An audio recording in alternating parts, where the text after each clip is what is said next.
Guys, আসসালামু আলাইকুম। Welcome back to my channel. কেমন আছো তোমরা সবাই? আশা করি ভালো আছো। আল্লাহর রহমতে আমি অনেক ভালো আছি। তো গাইস, তোমাদের মাঝে আরেকটি রান্নার রেসিপি নিয়ে চলে আসলাম। তো আজকে কী রান্না করব তোমাদের সাথে শেয়ার করব। তো গাইস, এখানে আমি 3 পদের সবজি নিছি ভাজার জন্য।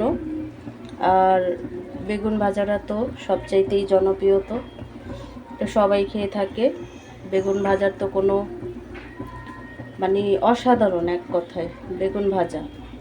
তো গাইস, পটল নিছি, আলু নিছি আর বেগুন নিছি ভাজার জন্য। তো আমি ধুয়ে পরিষ্কার করে মশলা মাখিয়ে রেখেছি।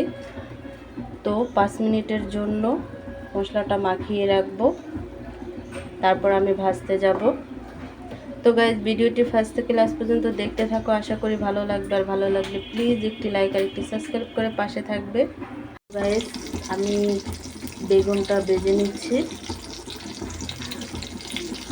গাইস, তৈরি হয়ে গেল 3 পদের সবজি ভাজা, আলু ভাজা, পটল ভাজা, বেগুন ভাজা আর সাথে আছে মরিচ ভর্তা। তো গাইস, গরম গরম ভাতের সাথে খেতে অসাধারণই লাগে এমন সবজি ভাজা হলে। আর পটল, আলু, বেগুন এগুলো কিন্তু খুবই সুস্বাদু ভাজা খেলে, তোমরা জানো। আর সাথে আছে আলু ভাজা। তো গাইস, আজকের রেসিপিটি কেমন লাগছে অবশ্যই কমেন্টে জানাবে। তো অন্য কোনো রেসিপি নিয়ে তোমাদের মাঝে আবার চলে আসবো।